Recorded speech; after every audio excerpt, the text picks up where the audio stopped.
And we are live. Hello, everybody. Welcome back to Hot Stove Podcast. This is episode 69, the biggest episode in the history of this show. The wettest episode of this show. We've been looking forward to this for a very long time. Oh boy, here we go. He's doing it. Here it comes. He doesn't know how perfect that was because his shoulders were showing when he did that. It was perfect. It was excellent. Absolutely excellent. He lost his headphones. Let's get fucked. Let's do it. You're the biggest cock tease this side of the Mississippi, Josh. I love it. I still got the same. Let's go. Oh, God, those are tremendous. Absolutely tremendous. All right, let's do it. Sorry. Episode 69. Welcome back. Little housekeeping, get out of the way. Make sure to like, comment, and subscribe to the video and the channel. Follow all of us on Twitter. Those are going to be scrolling below the entirety of the episode. They'll also be in the description. Follow Zach, even though he isn't here once again. People are starting to ask questions. People are starting to ask questions. They're saying, is Mark the new main host of the show? To that, I would answer no. It's still going to be Nunez if he ever comes back. But That's until then, it's you. You got me, baby. I'm the one pushing all the buttons, all right? It says producer. Does it still say producer of Hot Stove in my Twitter bio? I don't think so. Oh, that'd be funny. You're the one fingering all the keys it does. Tonight. I am fingering the keys tonight. Yes, Josh. So like, comment, subscribe, follow us on Twitter. All that good stuff. We're back. Josh is here. Austin is here. You probably could have figured that out by the fact he doesn't have a picture, but also make sure you didn't bet Tyler Algier over 42.5 rushing. That was not official. Yards. That was not a play. I mean, he's getting the touches. He's just going for negative. Yeah, I bet him over 42.5 negative rushing receiving yards. Oh, there you go. It was plus 10 million.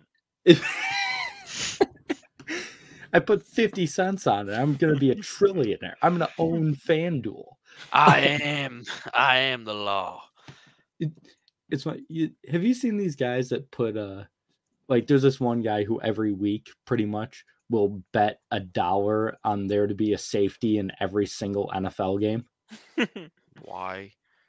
Really? Why? That's impossible. It's impossible, but it's just $1 every week. Because if on the very off chance it ever happens, he will be a multi-billionaire. And I was talking to my dad about this because I showed him one of those bet slips. I said, if you hit this, you just own FanDuel, right? They can't pay you out. They just have to give you the company. I have to wonder about some of those things where like they probably have insurance for stuff like that. Do you think they can? Yeah, but how much would insurance even be able to pay out? I mean, we're talking billions of dollars. You're owning a couple companies at this point. Well, right, but they're God. There's probably some dumbass fine print when you sign into FanDuel or DraftKings. It's like, if you ever win, blah blah blah blah blah blah money. You can't own our business.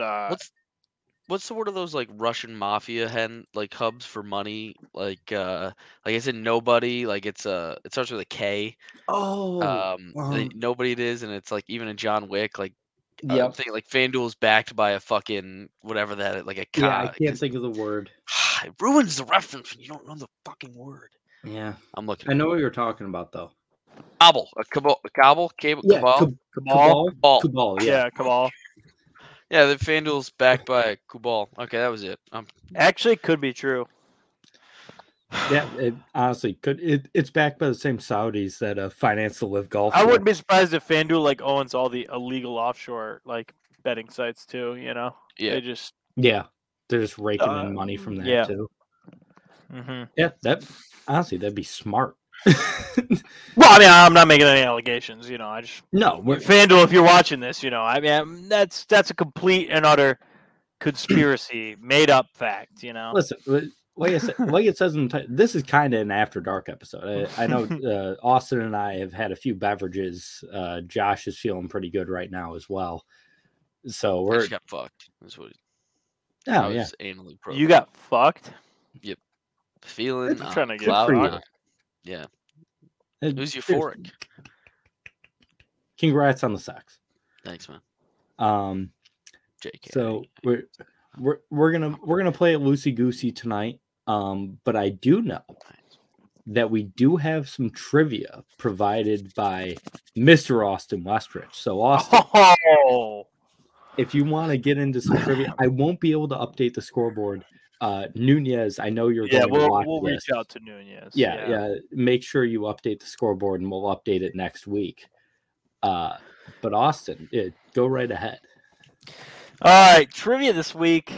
First time I've given out trivia in maybe even a calendar year. I mean, let's be real. I'm not a trivia guy. I might start being the I don't do anything else on this fucking podcast. I might be the trivia guy. I'm gonna start coming with shit. Okay.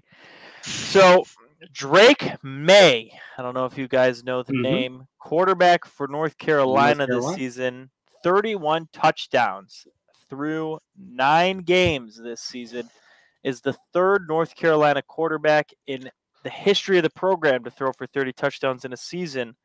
There are 2 other, obviously, who have done it. Can you guys name the 2 other quarterbacks? I will say you get double points if you could name which one, and you have to preface this, has 2 seasons with the 30 touchdown season. So if you just name them, but you don't preface it, you get the 1 point. If you name it and you think it's right, you get the 2. I'll take the 1 point because I don't think he had 2. Sam Howell. Sam Howell did have 2. In 2019, he had 38, and Sam Howell had 30 in 2020. So the 19 and the 2020 season, he had 2. So Sam Howell was that, and Mitch then Trubisky. we're looking. And Mitch Trubisky was the other one in 2016. See, I was going to do what Mark did and bet 1 on Trubisky because I didn't think he had 2. And I was going to because I was remembering how much of a disappointment Howell was after the 38 year. I didn't think he got to 30. I thought he had like 24 or something and fell. It did have an asterisk and said bowl games included. He might have gotten it in a bowl game. That could have been the turnover. Mm-hmm. But the next thing, same storyline we're on here. He's at 31 through 9 games. He's got 3 games and obviously a bowl game left. They're 8-1 right now. We're looking at 40 touchdown passing seasons in the ACC in all time. There's 3 other quarterbacks who have ever had 40 touchdown passing seasons. What do we got? The nasty man, Deshaun Watson. Deshaun Watson, correct. 2016, he had 41 touchdown passes. Kenny Pickett last year. Kenny Pickett in 2021, 40 touchdown passes. That's correct as well. Russell Wilson? No, he was better at Wisconsin, right? Oh, okay. Yeah. I believe so. Yeah, he went from NC State to Wisconsin. Maybe he's better there, yeah. Yeah. Oh, God. Oh, no, I'm not going to be able to think of his name. Is it the Wake Forest quarterback from last year? It is not. However, he did have a good season. He had 39 touchdowns last year, the Wake Forest quarterback. What's his name? That would be something that someone who was on a sports podcast right now would know the answer to. Oh, well, you knew he had 39. I just figured you were looking Sam Hartman. Sam Hartman. Yes. I'm just thinking about teams in the ACC and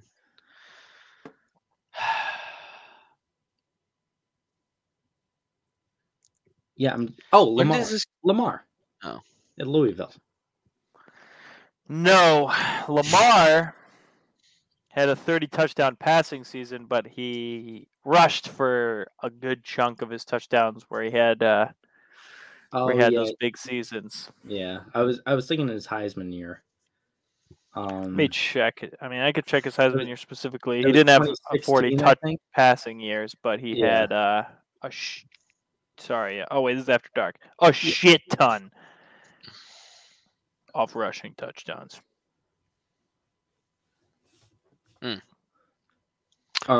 There's 2 more. Yeah, when does it date back to? Can we get that or no? Like, did you give us a dating back to I was whenever? just going to say, are they in the NFL right now? Lamar had 30 at his peak, I should say, in 2016. Okay. Passing touchdowns. In that same year, he had 21 rushing touchdowns. Yeah, that was. I'll never forget. Against Syracuse that year, he threw for like 480 yards, 6 touchdowns in the dome, and ran for like 204 more touchdowns. Might have had one of the greatest college football games ever. Yeah. I will say the year that this happened was 2013. It is a guy everybody knows. He plays in the NFL today.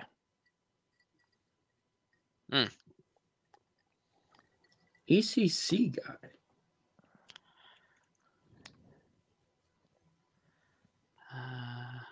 Jameis Winston.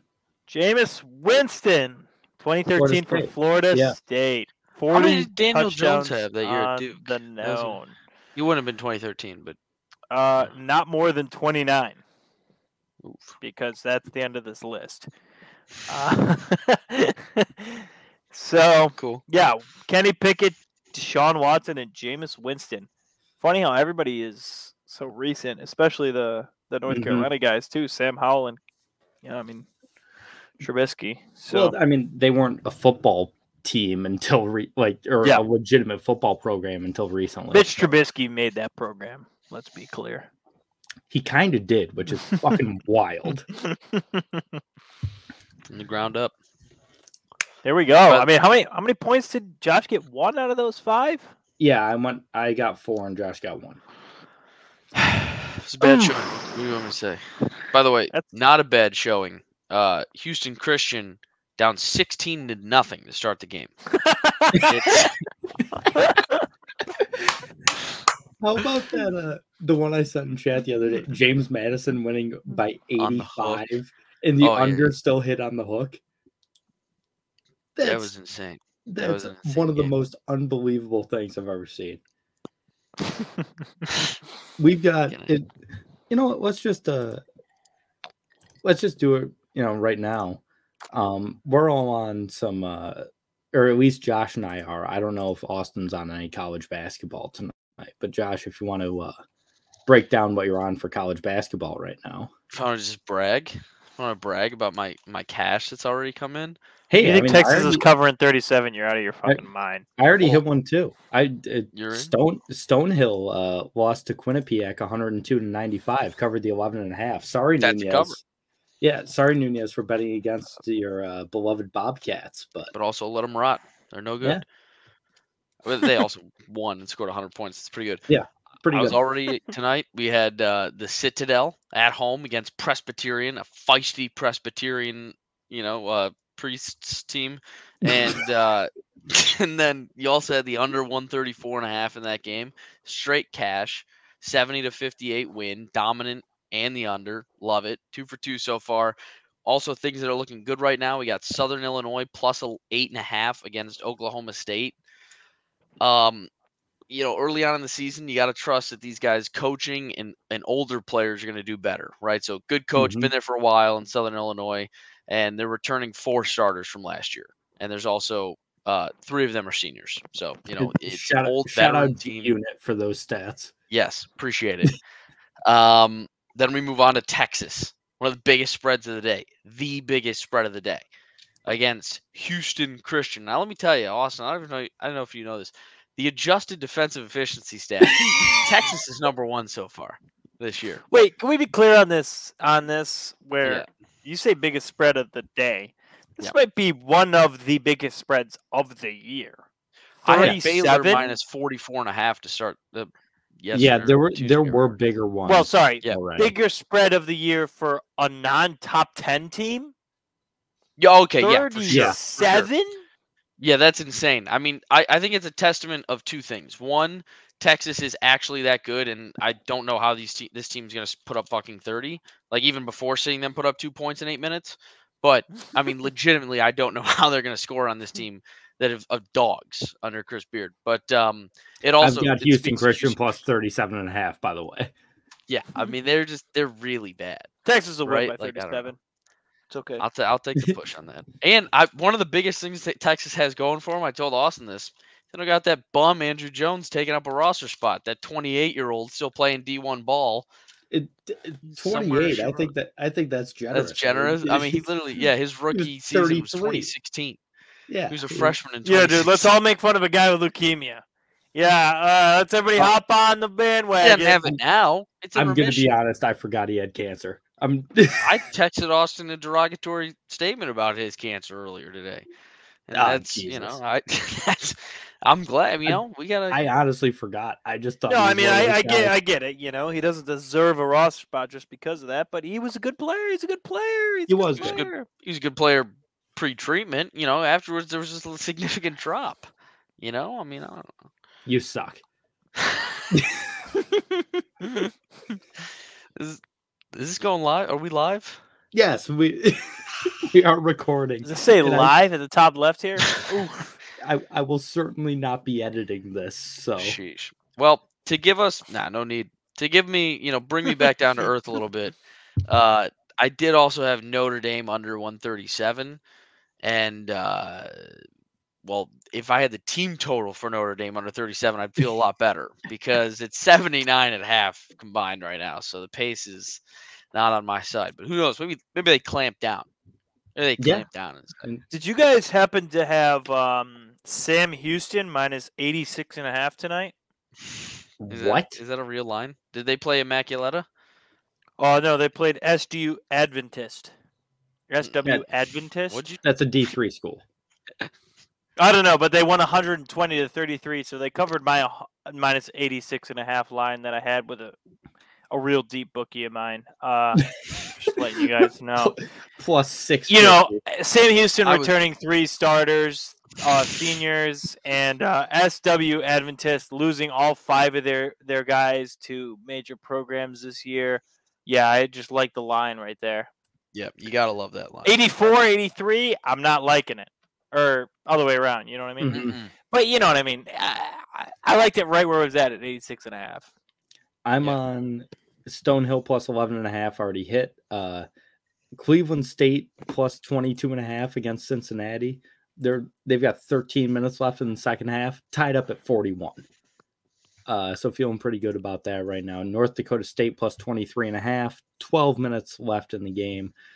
Kansas is up 30. So yeesh. And North Dakota plus 30.5 against Creighton. Creighton's currently up 22-11. Good start. Oh, wait. Bad start for the over. Oh, yeah. You were on the over. That's right. Yeah. But look at the Panthers making quick work of this garbage Atlanta team. I watched about, Austin, what would you say, 40 seconds of that game? Yeah, before I turned about it off? 40 seconds. You watched the kickoff in the first 2 plays. Yeah. Yep. And then I was like, you know what? No, I'm not watching Falcons Panthers. I can't do it. I was going to go out tonight for the game, and then I'm like, for what? What are you talking about? Yeah, no point. Yeah, you can be here with your shirt off talking about freaking nonsense. Right, rubbing some nipples. I mean, this is a real thing I do. I'm trying to make it, and I'm Josh, fucking doing. How do you feel about Coppin State taking Georgetown to overtime? I'd like the Coppa feel of their head coach. I'll tell you that.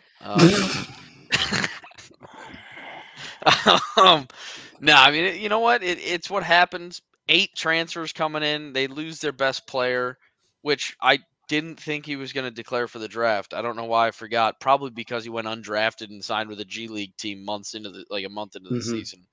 But lose their best player. They have nobody else on that fucking team that matters outside of somehow. Me and Austin were shocked by this. The best player on their team now, at least from the transfer portal, is an last year's SEC freshman all team, first team. Brandon Murray is his name. Yeah. Transferred out of LSU, and he's a Georgetown Hoya right now. Oh, insane. I was watching the game on mute. I didn't even know he was on. Why did he go to Georgetown? They got him and another kid from LSU who was a freshman last year. The recruiter who had recruited them to LSU now works for Georgetown. It was like, oh, just come over here. So I must have a good hookup with some donors. Yeah, that's got cash. Appreciate it. Thanks for coming. So, but the over again. Without overtime, the over would have been good. I had no faith in them to cover, but that team is a team that just runs. Wasn't it in like the 90s going into overtime? 80s, 82, 82, I think, or 84. Oh, that's 84, right. Yeah, yeah. It was 84, 84, yeah. And it ended up like 94, 91 or something like that. By the way, Carolina, 6-2 right now. Oh, We're the Canes. fucking bricked. I'm erect. I mean, Yeah, this is dude, we're so incredible. excited about making all this money that you're gonna lose tomorrow, bro. Who cares? That's the attitude. That's the attitude. Austin, thoughts on college basketball being back? Oh man, it's so much better than the NBA. That's all I gotta say. Like, you watch the NBA for 10 seconds, and it's just a bunch of freaking Marcus Smarts running around, flopping, Hey, and you watch your mouth. You watch your dirty little mouth. it's disgusting. It's disgusting. It's awful. Makes I'd me rather sick. watch. Hear me out. I'd rather watch a team win by 86.5 than watch Marcus Smart play basketball. I mean, it's fair. I mean, we've got. I want to talk about college basketball strictly because Nunez isn't here, and I know he doesn't get into college basketball until the conference tournaments start, really. So yeah, it doesn't have that dog in him. Obviously, Syracuse, Georgetown, and Austin is. Why are you a Texas fan? Vince Young. That was the first college football game I ever watched. Was Texas USC national championship. Okay. Vince Young. So you just rode with them with college. So I was a bandwagon, but I was like 10. I mean, what were we talking about? That's not really a bandwagon if you're that young. Yeah. Mm-hmm. And the fact you've been a fan ever since, it's like that's like calling me a bandwagon Red Sox fan because I watched him in 2004 against the Yankees when I was 5 years old. Like, oh, you're a bandwagon just because they beat the Yankees. Yeah, I was 5. Actually, true, dude. I would bully a 5-year-old for being a bandwagon. Like, people have said that to me before. They're like, "Oh, you're not a lifelong Red Sox fan." I'm like, I am a sentient Red Sox fan. Ever since I remember things, I've been. People don't count it unless your like parents were the same fans as you, and so I'm not the same fan as any of my parents. So like, I'm not a lifelong fan of anything. I'm just a bandwagon. That's like, my mom's a Red Sox fan. My dad's a Giants fan. They both hate the Yankees, so that was like. That's one thing you've loved forever. Yeah, that's what's crazy is everyone calls me a bandwagon like Eagles fan that I talk to, like that first time I meet them, and I'm like, yeah, I'm an Eagles fan. They're like, oh yeah, that season, right? That's where you hatched out. And I was like, no, I mean, I've been an Eagles fan since I was like 7 or 8 years old. Yeah, what are you talking about? That's like, McNabb's my favorite player of all time. It was like that's when I hooked on with the Eagles. I get the same. Brian Westbrook's my favorite player of all time. I get the same stuff. Oh, 92, right? And I go, yeah, that's why. Emmett was one hell of a running back. Oh yeah, I mean, I'm sorry. Not many people probably ask you about being a bandwagon. Yeah. They get it. Well, because everyone's a Cowboys fan except for the people that aren't Cowboys fans. And then you're a Reds fan, and no one would hop on the Reds bandwagon. No, that's just painful. Yeah, that's just it. They get that one. They get the Sabres. Sabres is the only one that makes sense, but like for a while. Sabres make sense. I got a question about college basketball for you guys. Okay. Instead of, I feel like I'm an expert. And by the end of the season, I'm an expert on the people who are nobodies as opposed to the big guys. Mm-hmm. Like everyone's like, oh, I know that Alabama's good. I know that Gonzaga's going to be good. I know this, that. Right. I'm like, you know what, dude? Have you watched UL Monroe this year? I mean, they're an underdog. Right. Like, I feel like I'm like one of those guys who's seen these absolute dog teams play way too many times. Incarnate Word actually has a chance as a 15 seed. They could beat the 2. If they get to week 2, if they get to week 2, Nicholls State has a chance. We have watched these games together on a call. Like, we'll just watch the most random fucking college basketball games. That's what I love about it. Like, I don't go out of my way to watch the Thunder versus the Magic. No. That happened last week. Like, I don't give a shit about that. But if you've got like, I know Joshua, like, but especially like random conference games, like DePaul versus Creighton, I'm all fucking in. Like, just random ass college games. Yep. I'll tell you, it's incredible. It's going to be great to watch Texas play real teams because Their defense is stellar. They can't score for shit. I mean, they're getting stuffed. It's been this way for years. Yeah, this is going to be and wild. years. Like watching them play a real team. They've been. It's been. Yeah, That Do you way remember? since We were talking about me and Mark were talking about this when they lost to Yeah. Albion Christian a couple years ago. When they Yes. lost the game like literally like 55-54, Mhm. and they had actually 35 like more possessions than Albion Christian because Yeah. they had so many turnovers, so many it was crazy. And they still lost that game because and remind me, Josh, Joe Pleasant. Was it Joe Pleasant? Joe Pleasant. Joe Pleasant hit 2 free throws at the buzzer. Texas is just that way. That I don't know what happened. They've become that team. That's just they're gonna score 50 points and they better win.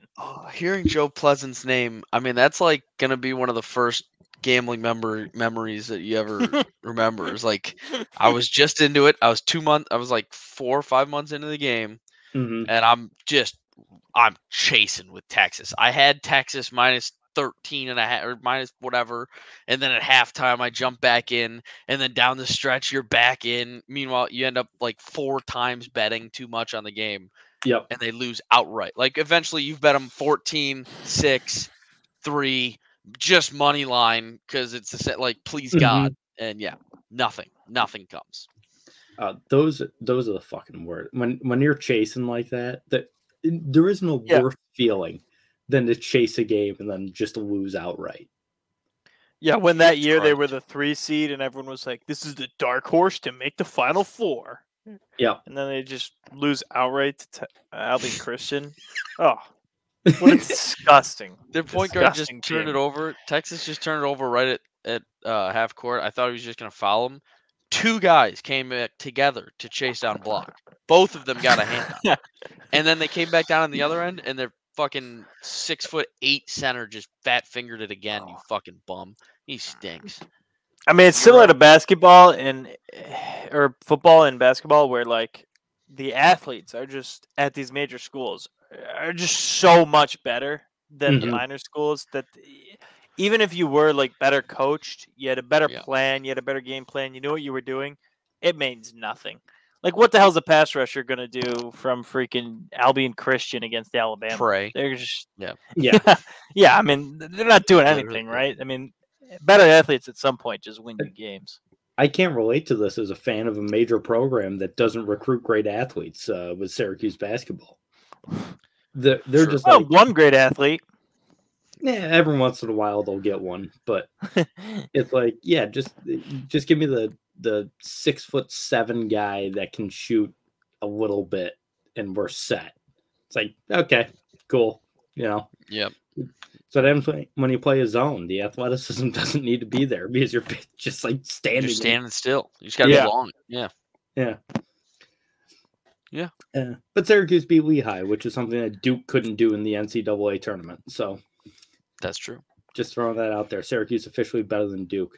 Also, Syracuse officially better than Alabama this year. If you go to myteamisbetterthanyours.com. Did you guys see this going around? No. Oh God, I have to. College football? Yeah. It was college football. It started with, here it is.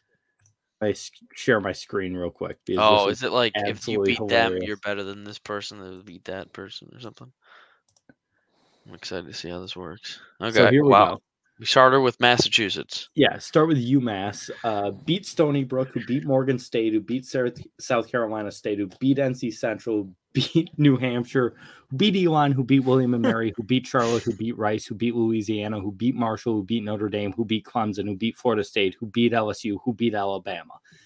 It goes back further than this because UMass just lost to UConn, who Syracuse beat earlier in the year. Therefore, Syracuse football is better than Alabama. Just throwing it out there. Also, this is a real website. It's myteamisbetterthanyourteam.com. Yeah, I just looked up this website. What the hell is this? You can do any two. It's fucking hilarious. How far back does it go for like it'll just go back as far as it needs to go? Or it'll figure out a way. I don't know. There's got to be some that like I don't know guess how there's much always a further winner. it goes. It wouldn't go back further than Syracuse because they lost to Okay. Clemson, Notre Dame, and who'd they just lose to? Christ Almighty. Jesus, yeah, it was a bad one. Wake? No. No, It was worse. Pitt. Pitt. Yeah, I will spend the next 3-4 hours finding the longest chain I can find. I don't know if you're One going to where get much teams- longer than this, pal. I mean, we're talking 1, 2, 3, 4, 5, 6, 7, 8, 9, 10, 11, 12, 13, 14, Yeah, 15, Florida State beating 16 LSU rows. in there really screws everything Yeah, up. Florida State stinks. Oh, buddy, they're about to destroy Syracuse on Saturday. So, No. yeah. Stinky. We're stinky too, though. Syracuse Sean looked Tucker's about bad. to run the ball That- 4 times. That loss to Clemson really screwed Syracuse. Killed This is mental. Destroyed the season. Yeah, Destroyed they the season. just knew that loss was Was dead. terrible this season, and they just Because lost they it already had after their that. bowl. They already had 6 wins. They really had Mhm. nothing to play for. They were so good. And to not only lose, but to lose in like comeback fashion for Clemson, just totally demoralizing. Yeah, To Oh, have I to don't lose know, the whole but like time and blow it. getting a Holiday Bowl for Syracuse would have been crazy. Would have been absolutely nuts. would have been nuts. Yeah. They're still going to And get a bowl. Could you It's gonna be imagine like a phenomenal. Clemson, It's like bullshit. oh man, I don't know, like a Clemson freaking LSU bowl game would have been It- absolutely unreal. I said this, going into the Clemson game. I was like, listen, we beat NC State, and that's great. They had their backup quarterback. They were not at full strength. Our other 5 wins are nothing. Louisville, UConn, Wagner, Purdue. which Purdue was honestly, Purdue might be their best win this year, even over NC State. Because like I said, NC State at that point was not a very competitive team. But Josh and I were at the Wagner game. That was fucking brutal. Blowout. Yeah, at 59-0. It's like they played absolutely. They had an Alabama out of conference schedule. Getting the conference games, whole different thing. Anyway, that's Syracuse football. Eichel just scored in Buffalo. Fucking rat. He's a piece of garbage. I hate him. What's the score in that game? 6-3 Vegas. Oof. It was not Buffalo tonight. It was not. Buffalo overs, I feel like, have been killing, though. You know what's funny about Buffalo is He has 2 every goals year and an assist. they do this nonsense where they start off the year pretty good and everyone's like, oh yeah, and then they actually even do so good that by like game like 12 or 13, fans are They've going, convinced no, people that this is a different year. This is different. Every year. Mhm. Every year. And then by like game like 30, everyone's like, all right, never mind. We're back. They want Eichel to get a hat trick here. They're feeding him. They're feeding him every single time. Everyone's staring right at Jack. I think if God, he's Eichel gets a hat trick, Buffalo should have to give up a 2nd-round pick. If Eichel gets a hat trick, I say that someone just attacks him on the ice.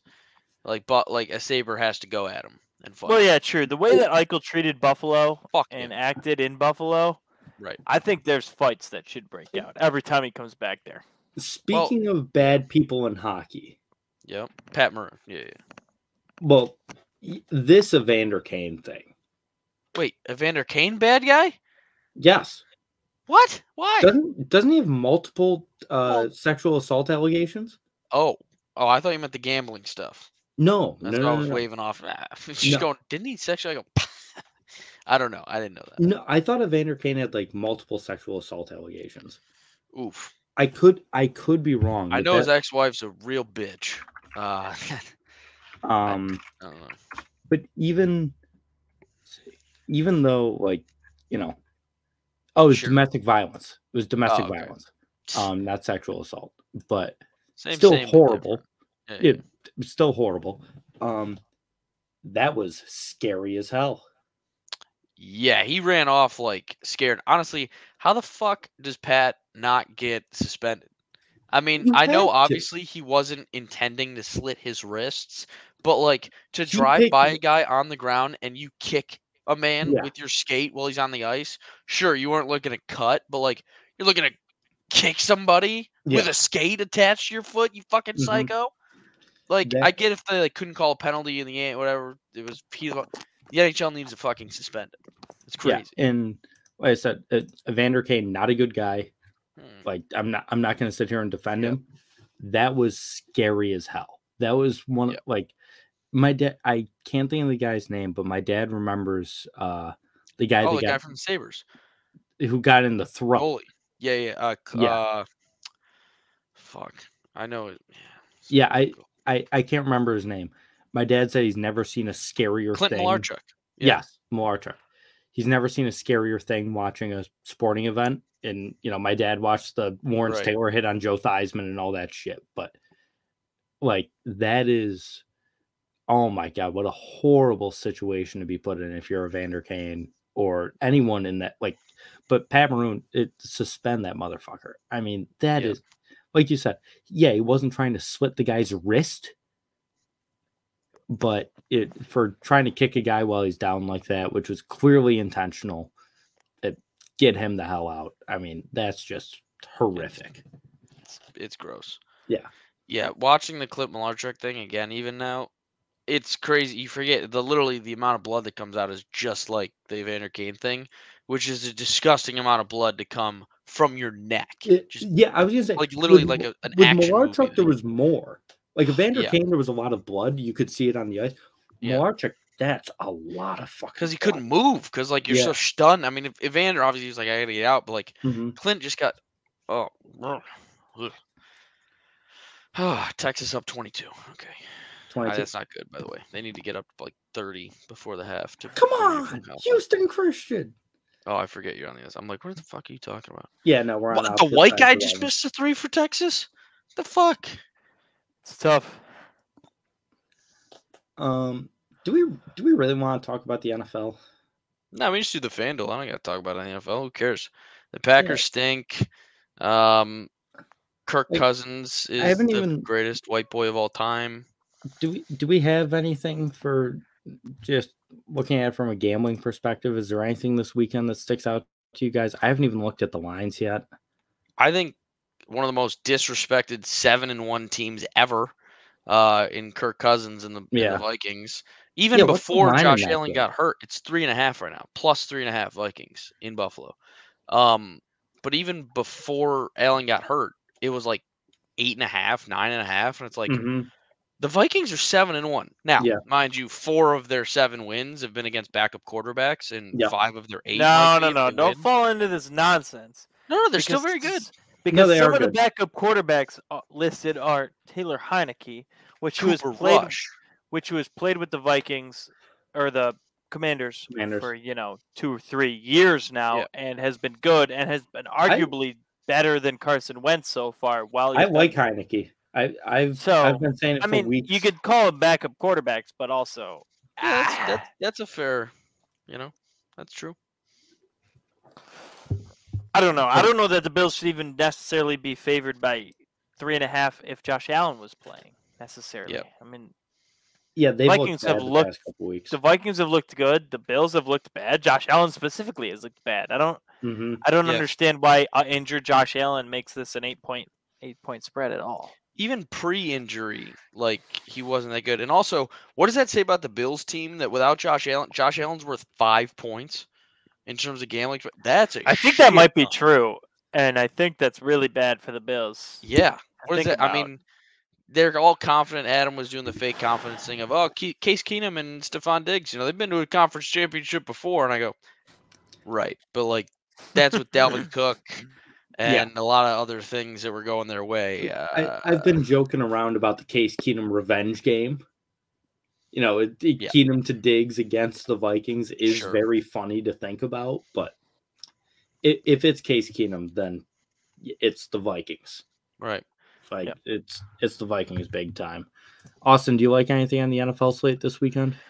I think there's 2 things that stick out to me. One, most people aren't going to see. The other, obviously, everyone is going to see. I think the Chargers plus 7 is the one of the more obvious standouts to me. Where the Chargers are 5-3, and the Chargers in the preseason were a team everyone thought was going to win 12, 13 games. That's how good they were.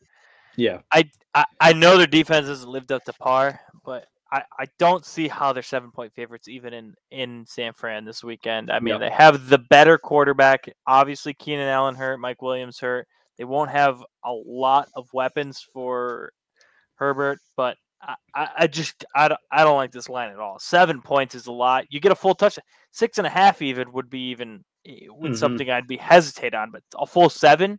Are they going to lose by a full touchdown or more to San Fran? I don't know about that. I feel like Chargers are just too good of a team, too much talent for that.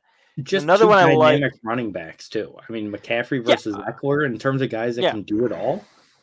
For sure. I mean, that's also going to be good that it's Sunday night. It's going to be a fun game to watch for sure. I mean, Herbert in primetime is the most fun quarterback to watch. Yep. He's had great games in primetime, games that are he's just as crazy things.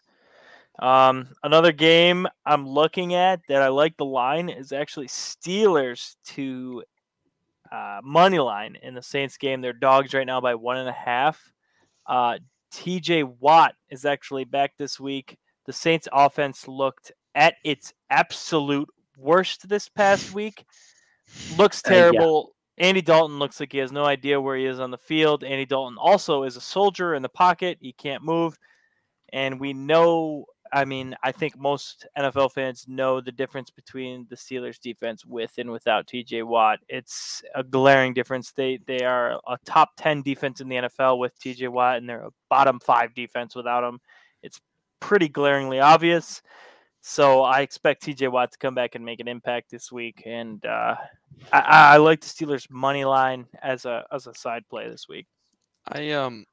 Sorry, Mark. I got one more. Actually, no, go right ahead. I didn't mean to cut you off, but oh no, you're good. I think this actually might be the biggest line, the smallest line for only this team. Like, this team makes this the smallest line. What I'm trying to get at is I think the Raiders are actually the worst team that could be playing the Colts, because I think the Colts are probably the worst team in football in terms of spread stuff, that they're only getting 4.5. I think any other team is favored by more. Yeah, the Raiders are the only team right now due to injuries and the fact that you just can't trust. Like, the Broncos even probably are 6-point favorites at home against this team.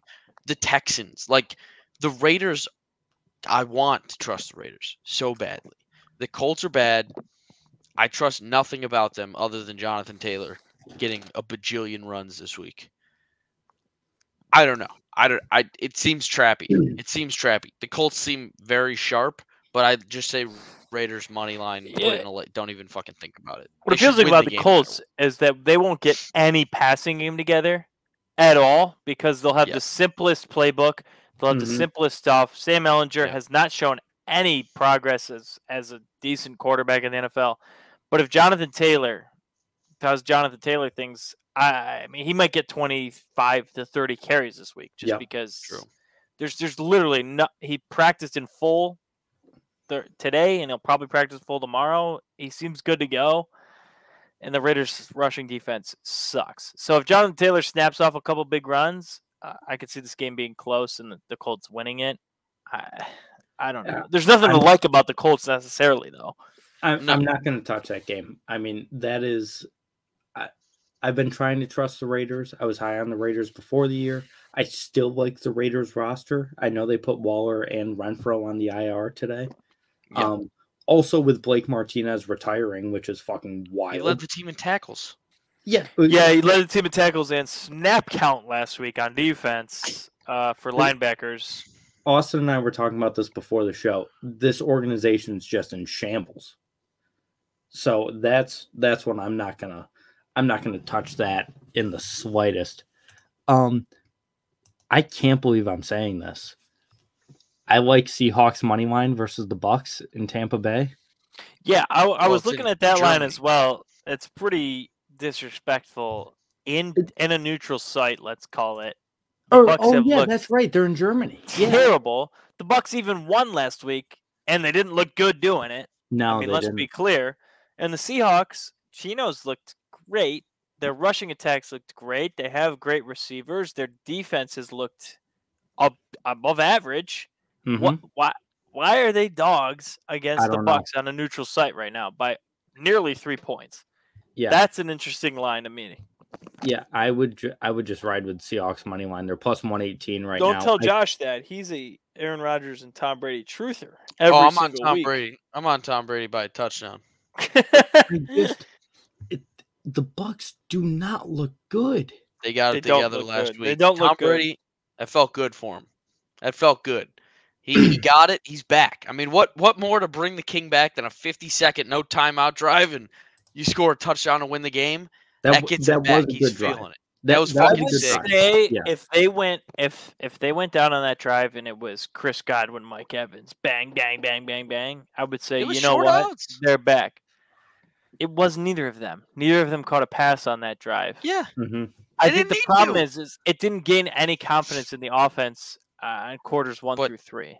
Tom is the offense. And They have no chance if of you winning the game if unless you they throw watch 50 that times. team play, Tom Brady throws a pass where the wide receiver should be, and the wide receiver runs a different route, and the wide receiver looks back and goes, "What?" And Tom Brady goes, "What the hell are you doing?" And that's Fucking every idiot. single play. Yeah. It's every single play with that team. I don't know that drive really made me gain confidence in that team because he threw to the same guy 6 different times.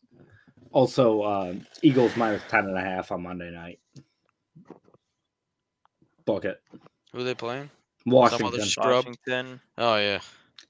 If Carson Wentz was playing in this game, the Carson Wentz revenge game in Philadelphia, I would probably take the Commanders. Yeah. Just because That's interesting. I've been saying all year I've been saying just wait for Carson Wentz to play in Philly. He's thrown for 350 and 4. Yeah, I was thinking that too. I'm glad he's not playing, but I'm also like sad he's not playing because he would have. It'd have been fun to see him, but yeah. And all right, Austin. Let's say you were at that game Monday night. If Carson Wentz is playing, do you give him a round of applause? Me personally, yes, because I would too. Appreciate the major impact he had in the first ever Super Bowl we had. Mm-hmm. But I think most fans boo him, and that's pretty crazy to me. Even though he didn't even request to leave. He never wanted to leave. He always tried his best. He always tried to be the best he was, but he just wasn't good enough. That's why we're booing him. He wasn't good enough in his later years to beat out Jalen Hurts. That's why we're booing him. I mean, that seems egregious, but yeah, he wasn't good enough to beat out a guy that. Josh, I want to know your thoughts on this. Austin and I were talking about it before the show. There aren't 4 or 5 quarterbacks I'd take ahead of Jalen Hurts right now. No, we talked about it earlier. Top 5 is like that makes sense. I mean, the way he's playing right now, for sure. Yeah, like right now discussing it. Like, yeah, I'm taking Allen, Mahomes, Lamar, maybe Burrow or Herbert just for the. I would probably take. I would take Burrow or Herbert, but I wouldn't know what necessarily that means for this year. What would that do to what would that do to the Eagles' offense? Exactly. Not for nothing. You don't know. I saw a take this the other day. We got to stop with the Justin Herbert shit for a bit. I'm tired of it. Injuries this, injuries that. I get it. Is this the Marty Mush article from the other day? Was it Marty that said this? Yeah. I read it somewhere. It made sense. It's like, why do we coordinate this guy as the next coming of Christ? I mean, he's like I don't know. And it's I like get it. He's very talented, but who cares? Supreme talent. It's almost like the Carson Wentz argument. Yeah. Except but he also didn't put up an MVP. People actually like Justin Herbert way more for some reason. Yeah. Like it's where he has this peak talent where he can make any absolute throw on the field, and he can outrun any linebacker who's trying to chase him down. He can do all that stuff. Yeah. I don't know, but he just doesn't win. I think it's similar to Carson Wentz. It is. I mean, it's Wentz in 2017. Yeah. He's putting up an MVP level season until he got hurt, but that was the thing with Wentz. It was you deal with the bad turnover every once in a while because he's going to break 5 tackles that you've never seen a quarterback break before, and he's going to make a throw 40 yards down the field that maybe only Tom Brady could make. Like that was the type of talent Carson Wentz had when he was at his peak. Yep. And it kind of sucks to see the shell of that now. He had a couple good games early in the season for the Commanders, but like just to see a guy lose it so quickly is really a shame. But yeah, it is. That's sort of what Herbert is right now. But it's just, you look at the talent. I watched every game of his at Oregon as the starter, and the guy was fucking nuts. Yep. I mean, he was absolutely insane. And people called me crazy for saying that I thought he deserved to be taken as high as he was. And, oh, he's old. Oh, like, no, the guy's just a really talented quarterback. And he is. The guy's absolutely insane. But yeah, right now, I think there are three that I take ahead of Jalen Hurts just for how they're playing right now. This isn't projecting forward for next year. This is right now. Yeah, in the Eagles, if you're Jalen talking Hurts. that way, like right now in the Eagles, I would agree. I Yeah. think if you're projecting and stuff like that, it gets a little more, it gets more personal opinion stuff on who you like and Mhm. stuff like that, how you want your offense to look. But right now, I mean, you can't. It's hard to argue. Like Jalen Hurts is just the perfect fit for how that offense is molded and stuff like that. So, Yeah, I And agree. Andy's doing all this without throwing to Heisman winner Devontae Smith. yeah. Dude, Mark, I'm telling you, Mark, I'm I'm pretty interested in maybe getting rid of him in our dynasty league if you're interested. I was telling Austin, I think we might be able to work something out. I know you're a Devontae Smith stan, I am. but we could look to make something happen here. We can look to make something happen. Austin, by the way, that was the worst fucking trade offer I've ever received. Listen, Wow. listen. But- If you think you're winning now, you're out of your mind.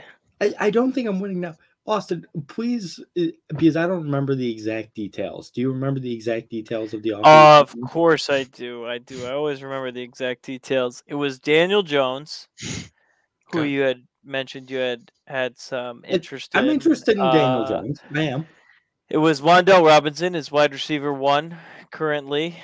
I hate Wan'Dale. I think he stinks. Okay, well, that's a big factor in this because I value him as a second round pick probably right now, a high second round pick, and then I had David Njoku, who's a 26-year-old tight end who was wide receiver or tight end 5 before he I love got when hurt. you got to talk up like your side of the trade, so it's always like, oh Yeah, yeah, this guy, by the way, got him tight end stud. 5. To be fair, before he got hurt, I've got 5 tight ends right now who all suck. I mean, let's be clear. And then it was 2 third-round picks, one of them being the high third, one of them being my third, which is probably bottom third, for Devontae Adams and Alvin Kamara, who, let's be clear, I think nothing of Alvin Kamara other than that he's probably a low-end running back one the rest of the season, and that's probably the rest of his career, in my mind. And Devontae Adams, who I actually think will probably be a good wide receiver for the next 3 or 4 years. But yeah, I mean the problem, and I think the difference in the trade that both of we're thinking, you think Wan'Dale sucks, and I think Kamara is terrible after this season. I think he is suspended and terrible after this season. I think Kamara's got some stuff left in the tank. That thing, I'm probably going to trade Kamara in the offseason. But for right now, like I'll keep him. Now, yeah, based on mine, Austin, I mean, it's saying it's a pretty fair trade. Pretty fair to keep trade cut. But also, yeah, 2 third-round picks, I mean, probably nothing. Nothing. But, I mean, actually, it depends on if you're trying to, unless you're tanking and you can get a lot early in the first 2. Well, third-round picks the aren't thing terrible. is, I'd love to think third-round picks are terrible, but I literally drafted Isaiah McKenzie and Geno Smith with my 3rd and 4th round picks this year. Turned Isaiah McKenzie into Michael Gallup, and I still have Geno Smith, who's QB7 this year. I think I just don't think you'll convince people to buy him though. I'd want Rodgers more than Geno right now, Austin. We talked about that yesterday. I'd actually prefer Rodgers. But even then, if you needed a quarterback, I have QB7. I would have had QB7 this season if I needed a quarterback to start every week. Yeah. I think 3rd and 4th round picks aren't terrible. I think I obviously undersold the trade to Mark. I was trying to see if he had a counter or something more. I don't think I offered as much as those guys are worth, but I'm not a big Kamara fan, so that's and I really don't like Wan'Dale Robinson. That's my thing. I saw that, and as soon as I saw him, I was like, no. Yeah, I mean that's where the trade's going to end up falling through. And that's, like I mean, I sent out a trade for a running back too this week. I was denied access. Did your dad tell you, Austin? No. I sent him Saquon. I was looking to get Saquon for Brian Robinson, AJ Dillon, and a second rounder. It's not the worst trade I've ever heard. I don't hate that. No, it was denied. Listen, I know he probably wants. I know. Well, you said he needed running backs. I'm like, I give him 2 running backs in a second. Let's see. 2 quote running backs. I mean, what are we talking about? Yeah, 2 guys that you could probably think start I would next like year. Dillon more. Because Aaron Jones and AJ Dillon are free agents. I'm assuming they'll both look to go. The problem is Saquon's in a spot. The Packers paid Dillon, didn't they? Don't think so. Not sure. Definitely not Aaron Jones, but I don't know. I mean Jones. I thought the Packers paid Jones. Yeah, they did. The Packers paid him like $80 million. So maybe AJ Dillon is the. Yeah, Dillon will be a free agent. Okay, so he'll go elsewhere. Though that's the thing. I got him and Pollard, and I'm looking to get rid of them both. But I don't know. And Brian Robinson again. I don't think he's good. We've talked about that, but it looks like he's at least going to get touches and be like somewhat of a quasi starter. So I don't know. Everybody thinks they're winners in this league. That's all I got to say. Yes, that's the problem. I adopted a team that already couldn't tank. Yep. Like, yes, I got in and I was like, I can't tank this year, so I'm just trying my best. Yep. And to be fair to you, Mark, if I had a second round pick or even multiple, I would have sent those as well. I just didn't want to send it first. I would have, if I had 14 seconds, I would have probably sent them as well. Seconds I would have been more interested in. It's just third rounders plus Wandale. I was just like, no. Yeah, here's the thing. I need a second quarterback because I'm trying to make a little run here, and I have one quarterback. I can provide Zach Wilson. That's it. I need a quarterback. You need Aaron Rodgers. I could provide Aaron Rodgers for not too much. Well, that's why the word around the league is he's worth a late second. So that's why I wanted Jones, and I'm still interested in Daniel Jones. I got Tua from Josh because Matt Ryan got benched and Carson Wentz went on IR. Which, what is this dude thinking with Matt Ryan and Carson Wentz as his 2 QBs? He was saying he wanted to drop Matt Ryan last year. He tried to drop Matt Ryan last year while he was still a starter. So you're lucky you even have Matt Ryan. Yeah. No, this kid was off the rails. He was trying to tank like you've never seen tanking before. But so I get in and I'm like 3-3, and I'm like, well, I can't start tanking now. Right. Like it's not going to work. So I entered the worst situation you can be in a dynasty league, just a mid. No clear. That's why you just got to make it happen. You just got to either sell house or just start buying. So. Yeah, that's why I'm sort of just trying to, make the playoffs this year and try to make a little something out of this. But like I said, Austin, I'm still very interested in Daniel Jones. If you do want to work something out there, I'll work something. I always work something. Except with Josh. I don't trade Josh because fuck that guy. Let's get into our FanDuel lineups this week. Since we're talking. Get in Nichols State. What do you got? No, I'm kidding. I'm finding the stream right now for it. They're playing Wyoming. So we all have our FanDuel lineups in this week. Yep. I may or may. No, I'm going to keep mine. I was thinking about editing mine, but I'll keep it.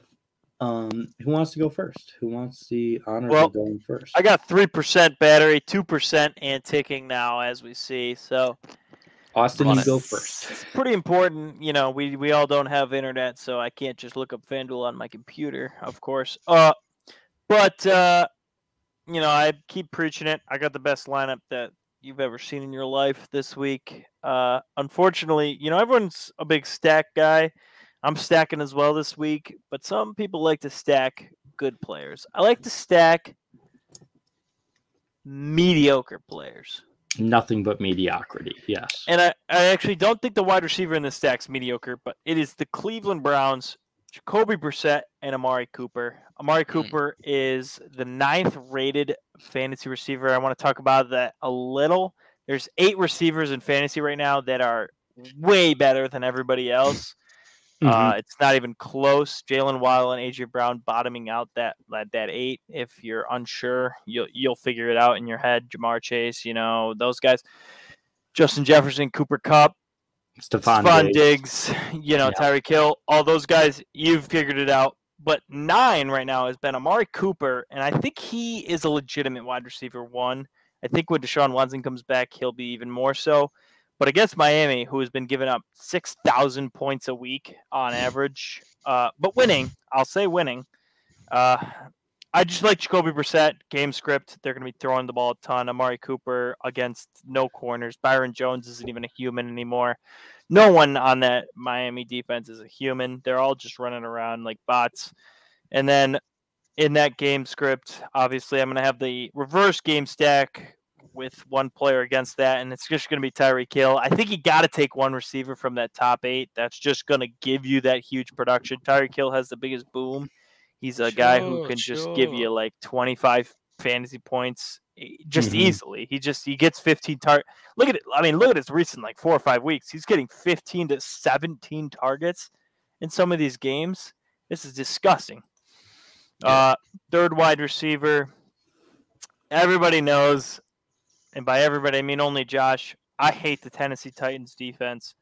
I think they suck.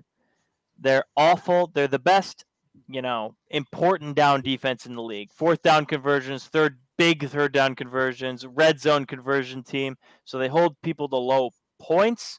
They do not hold people to low yards or low fantasy points. Jerry Jeudy, on the other hand, has looked exceptional last 2 weeks, has gotten a lot of air yards, a lot of targets from Russell Wilson. I expect Jerry Jeudy to have a good game against Tennessee.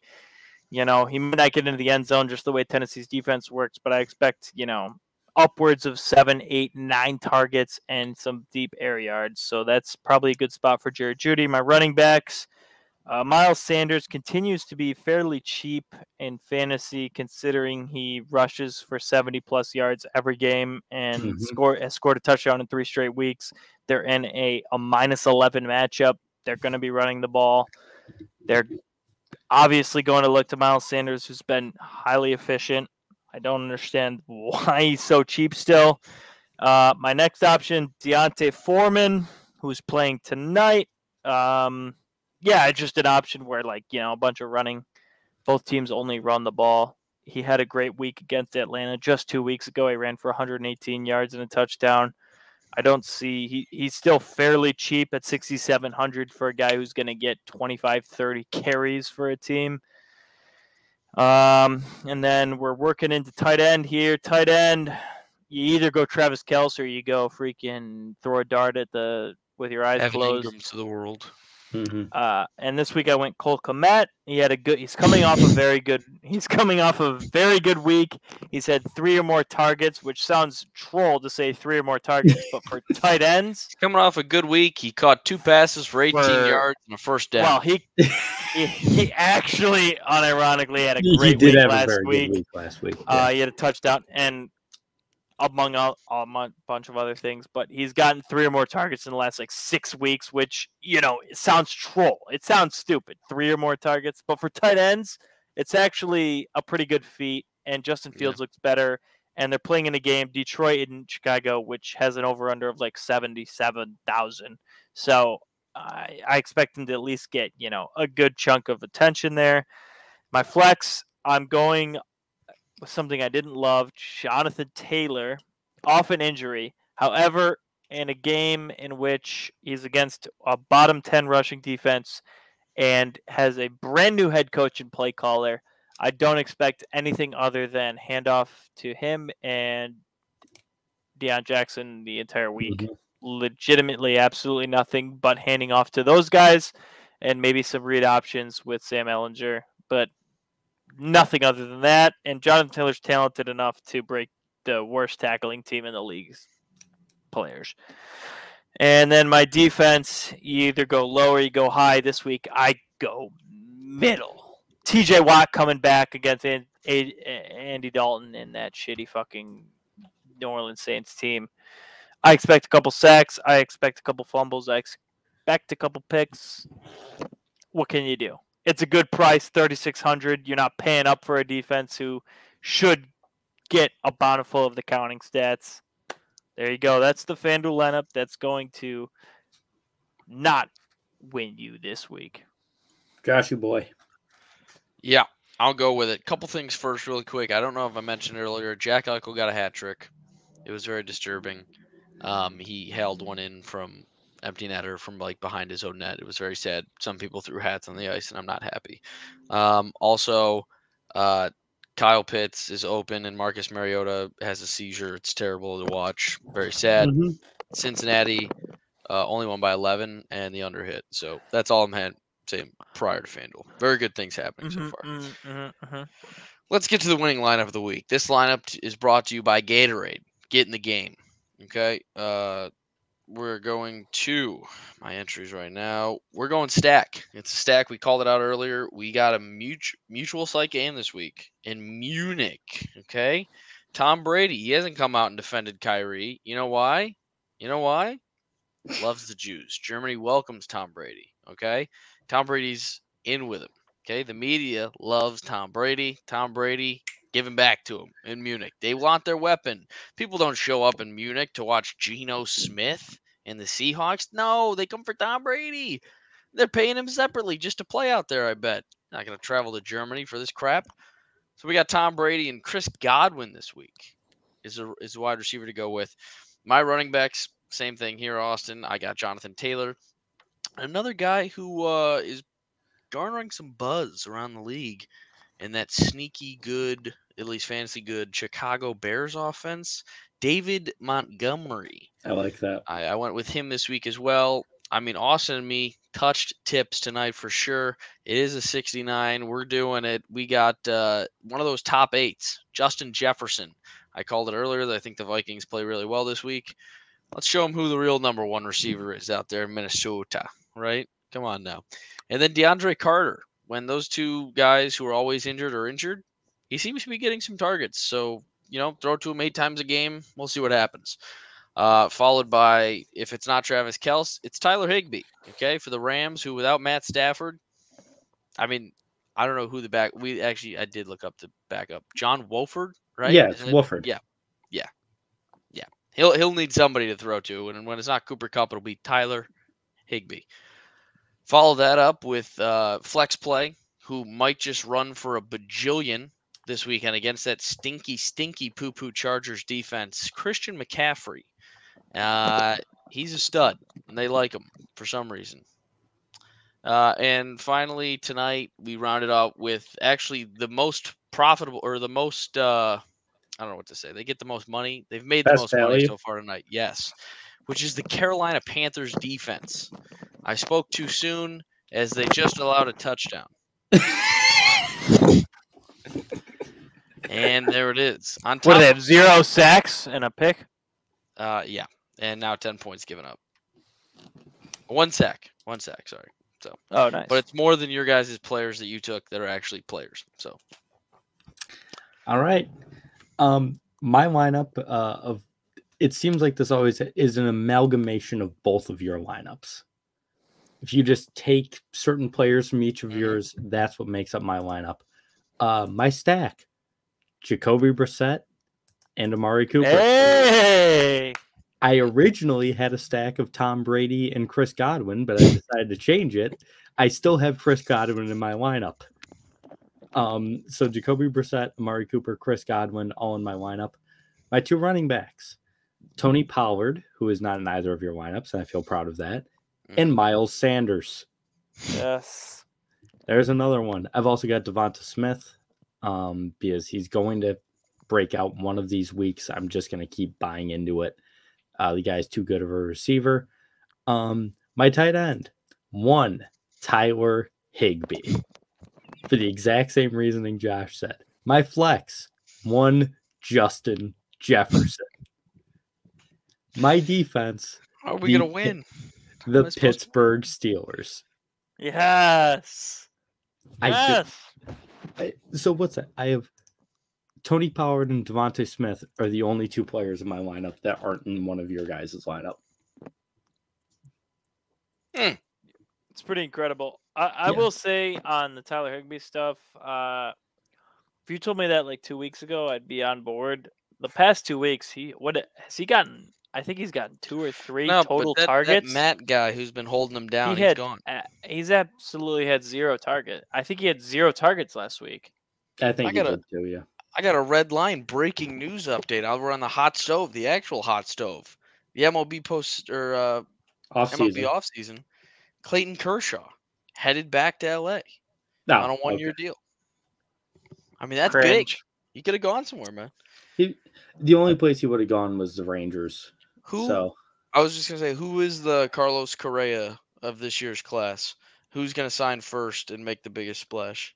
He was the first one, right? The Dodgers are going to set a record for like the most wins in a 5-year span, like with also the most like first round losses in the 5-year span.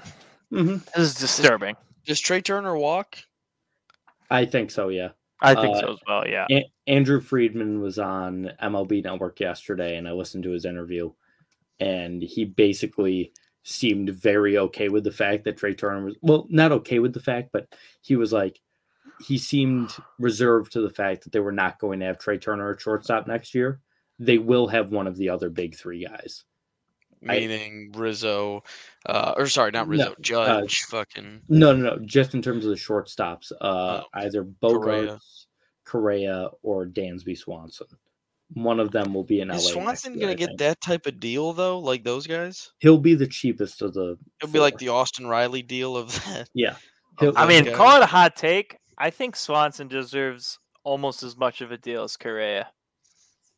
I think Swanson is a way better player than people give him credit for. He's a great player, and him and Correa are the same age. So Correa is going to get the bigger deal, but I think Swanson will be much better value, and he'd be the guy that I would chase after. Yes, for sure. He's a better defender according to the metrics the past 2 years, I believe. The offense has really caught up. I mean, this guy was the number 1 pick out of Vanderbilt, so the talent was there. The offense has really caught up. He's been a very good offensive shortstop the past 2 years. He's going to be a great value signing for someone. He's not going to get a Correa deal, a Trey Turner deal. He'll even get less than Bogarts probably, just because Bogarts has the track record. But I think he'll be the cheapest option of the 4, and I think he'll be the best value for that money. You don't think the Sox re-signed Bogarts? I don't know. Devers should be the priority. Just lock that guy up, and then if you want to still give the money to Bogarts, then do it. Lord knows they have enough money, but I don't think they'll sign both. I would rather see them sign Devers than Bogarts. I've sort of accepted the fact that Xander will likely be in another uniform next year. I don't like it, but I've accepted the fact.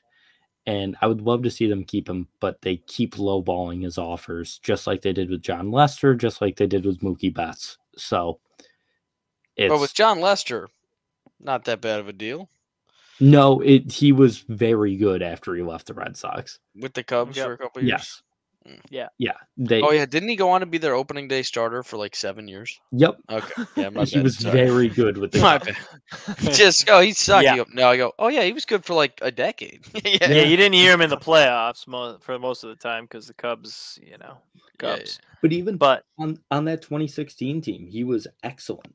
Yeah. On that World Series team. So Mark.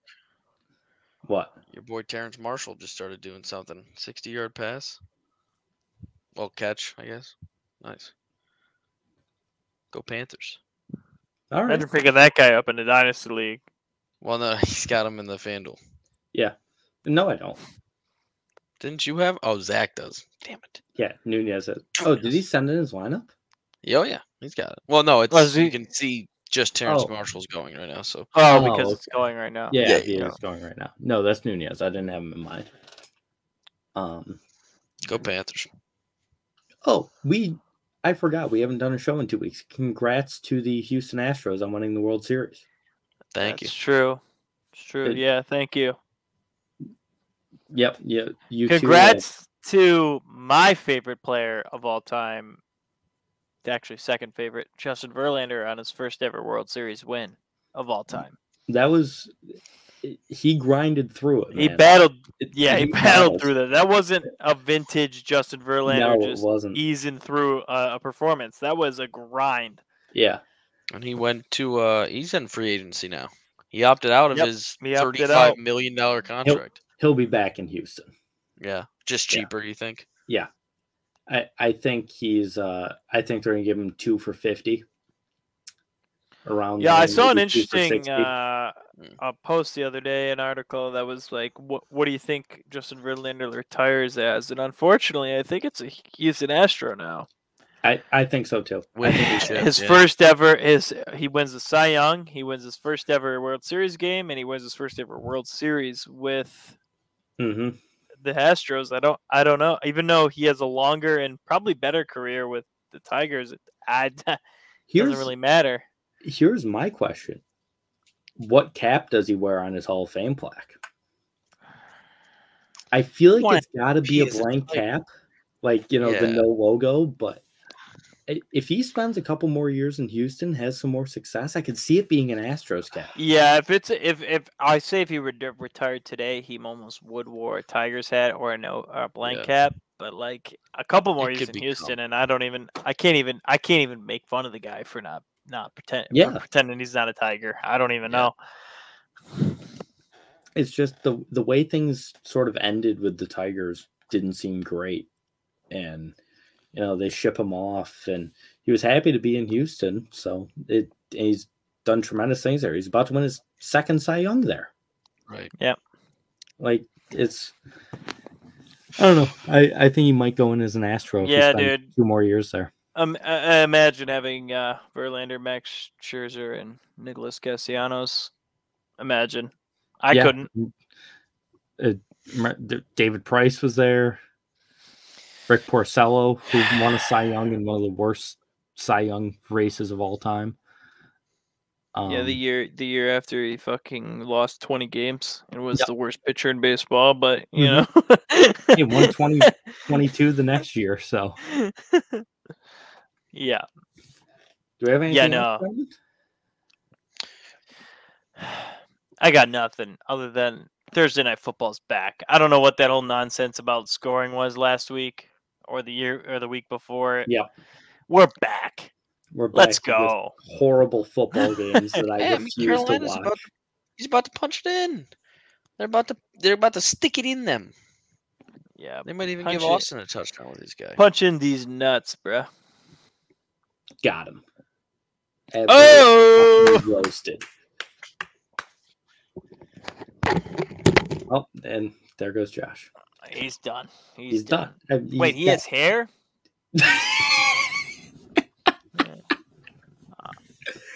I can't believe that's the biggest reveal of the episode is that Josh still has hair. Yep. We haven't ended yet. Yep. Thank you, everybody, so much for watching. We'll be back probably next week. I think we're going to move back to Tuesdays for recording. So they won't come out on Fridays. They'll be back coming out on Wednesdays. But like I said, thank you so much for watching. Make sure to follow us on Twitter. All of those are down below. They will be on the description below as well. Like, comment, and subscribe on the video. Make sure to tune into Outside the Box Score Saturday morning. Josh, is there anything? I don't know what he's doing, but Josh, are you going to be there Saturday? I'll be there. And if I'm not, well, then slather me up in barbecue sauce and throw me over into the river. I'll be there. All right. So that'll be on my Twitter. Twitter Spaces. We're going to start. What? What is that expression? Is that an expression? Come on, let him finish. Yeah, I got Chinese food waiting for me. The show. Sorry. I just didn't know. I mean, what does barbecue sauce have to do with the river? I don't know. All the housekeeping shit I said. All the housekeeping shit I said at the beginning of the show.